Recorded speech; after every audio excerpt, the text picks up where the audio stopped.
All right, today we're going to learn the fourth of our 5 methods. So far you guys have graphing, you have the square root, you have factoring, and today we're going to be learning completing the square. Now the reason they call it completing the square is you're going to be creating a perfect square trinomial that you're going to factor. Okay, so that's why they call it that way. Now real quick before we get into it, I know these steps aren't going to make a whole lot of sense until we get into the problems, but I kind of think it's a good idea for you to have a little idea on where we're going on this one. Okay, so first thing we're going to do is we're going to isolate our c. Okay, remember these are in the form of ax squared plus bx plus c. So c is the number by itself. Okay, this time we're going to have to actually make sure it's on the other side of the equation for us. After you do that, you're going to use b over 2 squared to complete the perfect square trinomial. In other words, we have to find what number is going to make it a perfect square trinomial. And this little formula actually gives it to us, b over 2 squared. After you've created your perfect square trinomial, you're going to factor. After you factor, then we'll finish up with solving. Okay, so this one will be completely brand new. You know, the factoring had some stuff we'd already done with the factoring. This one will kind of be brand new to us. Now, you might be wondering, why do we want to use this method? We use this method two times. Number one, if we can't factor. Some things are not factorable. Not everything can fit nicely into 2 parentheses. Okay, so if it's not factorable or you don't think it's factorable, you can use this method. If it would turn out to be factorable, that's okay. This method still works as well. So for you that might not like factoring a whole lot, you also have a couple other methods you can choose from, so you don't have to do that. Okay, and the other thing is we all make sure the a is 1. Okay, that means that we don't want a number in front of our x squared. If there's a number there, there's actually the method that we're going to learn tomorrow that would be better for those ones. Okay, so let's go ahead then and kind of look at this. So first thing we're going to do in example 1 is just practice finding the missing piece. Okay, and then we'll kind of throw it all together for example 2. So example 1, you'll notice says find the value of c such that each expression is a perfect square trinomial. So the first one they give you k squared minus 4k plus c. So we're trying to find out what should the value of c be so that we could factor this as a perfect square trinomial. Perfect square trinomials are where you get the same thing in both parentheses. That's what we're looking for. Okay, so to figure out what it's going to be, we're going to do b over 2 and we're going to square it. So in this case, our b is negative 4. So I'm going to do negative 4 over 2 and square it. You can just put that in the calculator, that's fine. This one's fairly easy, you wouldn't need a calculator for it. You know, negative 4 over 2 is negative 2, negative 2 squared is 4. So that means that the 4 would be the one that would complete the perfect square trinomial. Okay, kind of the same thing with the next one, x squared plus 15x plus c. Okay, same idea. We're going to use our b over 2 squared. So in this case, it'd be 15 over 2 squared. Okay, again, this one you're going to want to put in the calculator because this one's actually going to give us a decimal. It gives you 56.25. And that's okay. We can actually work with those on these ones. We weren't able to with the last stuff, but we actually can with these. Okay, so when they're asking you to find the missing number, this is what they're asking you to do. Okay, we're looking for what is that number that would complete our perfect square trinomial. All right, so again, that's just going to be one of the steps that we're going to use to solve. Okay, example 2 says solve by completing the square. If necessary, round to the nearest hundredth. Okay, we will be doing quite a bit of rounding on these ones, so make sure you guys would have your calculators handy so you guys can check these ones.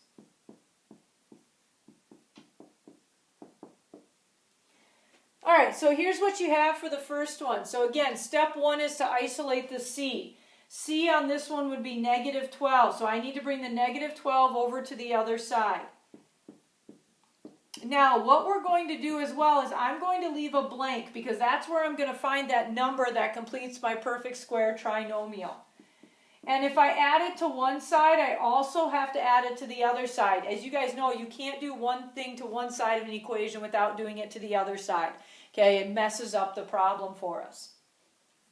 Okay, so now I want to figure out what goes in the blank. I got to find that missing number. Okay, so I want to do b over 2, which is -8, and I want to square it. Okay, -8 over 2 is -4. -4 squared is 16. And the number that goes here will always be positive because anytime you square a negative or a positive, it becomes positive. Okay, so either way, that is always going to be a positive number for us. Okay, now what you've created over here is a perfect square trinomial. Okay, you'll notice you would have x and x if you went to factor. Both signs would be negative. And then I think what factors of 16 give me 8? It would be 4 and 4.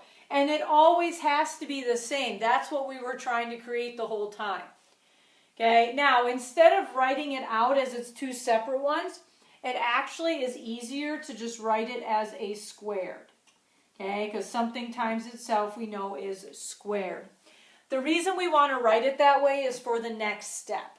Okay, and it's always going to be the same. It has to turn out this way. Okay, if it doesn't, then you made a mistake in finding your missing number. Okay, this side we would just have a 28 when we add those two together. Now, what we want to do is we want to get rid of the squared. Well, to get rid of the squared, we have to take the square root.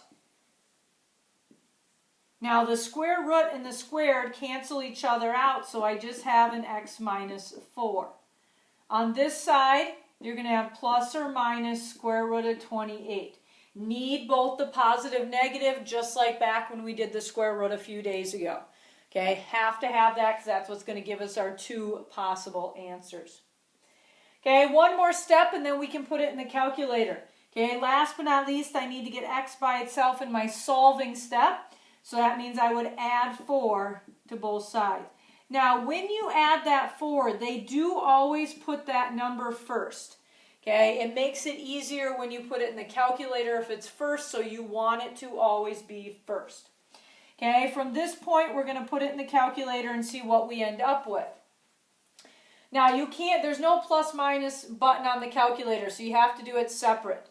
Okay, so you're going to do 4 plus the square root of 28, which will give you 9.29. And then you'll do 4 minus the square root of 28, which will give you negative 1.29. And those will be your two answers then. Okay, so you can see this process is a little bit longer. It's probably the one I choose last if at all possible, but we do need it. Okay, there's a second part to it that we're going to get into tomorrow as well that you'll kind of see why we need it as well. And that's the basic idea then. We're going to go ahead and do a couple more, but it's going to follow that same process.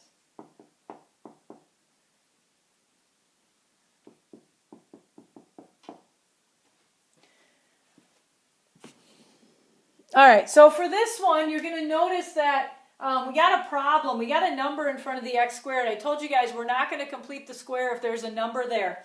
How we get rid of it is just divide it out. Okay, a 3 goes into all of these, so I'm just going to divide it out. Okay, now I don't have it anymore. Now I can go ahead and solve for the missing blank. Okay, so b is 4 in this case, so I do the 4 over 2 and square it. So 4 over 2 is 2, 2 squared is 4. So that means that's the number that has to go in my missing blank. Okay, from there we're going to go ahead and factor it. So we have x and x. This time it would be plus and plus because it's a positive here. And the factors of 4 that give us 4 would be 2 and 2. And again, they should always be the same. They have to be. Okay, again, instead of writing it that way though, I'm going to go ahead and write it with a squared. On this side you would end up with 9. Okay, remember, next step is we want to get rid of the squared. So I would take the square root. Now, square root of 9 actually works out nicely. It gives me positive and negative 3. If it works out nicely, go ahead and simplify it. Might as well, okay? If you waited, it'd be fine as well. It doesn't change anything for us. And then I'm going to subtract the 2. Again, putting that first just because it makes it easier for the calculator part. Now this one we don't necessarily have to put in the calculator because it's going to work out nicely. So I'll take -2 plus 3, which will give me 1. I'll take -2 minus 3, which would give me -5. Okay, so that one they ended up working out nicely because my square root worked out nicely. And that'll happen. Sometimes you'll have to round, sometimes you won't. Just kind of depends on the problem that you have.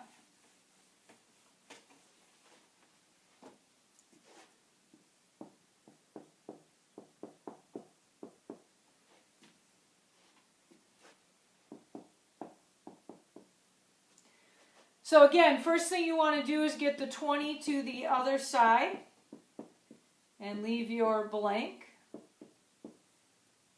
This time it's 12. So 12 over 2 and square it. So I end up with 6 squared, which is 36 for this one. So then I want to factor this side, again, knowing it's going to end up being the same thing twice. I'll have x and x. I'll end up having a plus and a plus. And then the square root of 36 gives me 6 and 6, which is going to give me my 12. Again, but I'm not going to write it that way. I'm just going to write it as squared. On this side, you'd end up with 56. Next thing we want to do is get rid of the squared, so we'll square root both sides.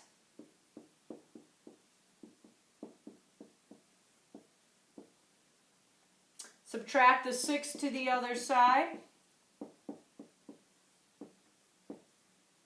And this one we will have to put in the calculator because the 56 doesn't work out very nicely. Okay, so if you'd go ahead and take -6 plus square root of 56, you'll end up with 1.48. And then -6 minus square root of 56, -13.48. All right, we'll go ahead and look at one more here.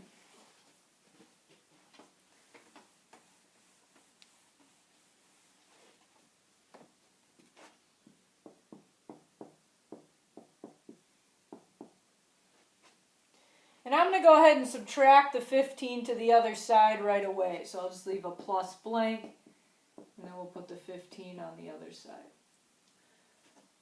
So this time I got to find the missing blank. My number's 9. So 9 over 2 and squared. Now you'll notice this one doesn't work out nicely. That's okay. Okay, we're still going to follow the process. You'll end up with 20.25.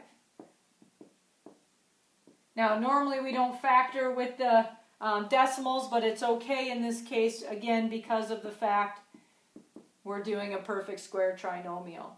So you'd have k and k, plus and plus. Now you might think, well, how do I figure out that number? Just go take the square root of this number. It will give you the number you need, which ends up being 4.5. Okay, again, though I'm not going to write it that way, I am going to write it as squared. On this side, you'll get 5.25. Now everything else is the same. Okay, go ahead and take the square root.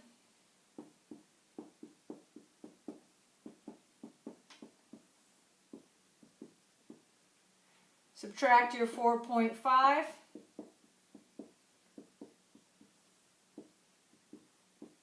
And put it in the calculator. So -4.5 plus the square root of 5.25 gives you 1.44. And then if you subtract, you get -10.44. Okay. All right, so that's half of this section. We'll actually finish the other half tomorrow. Okay, so you got your assignment that you'll want to do, and we'll go from there. Have a great rest of your day.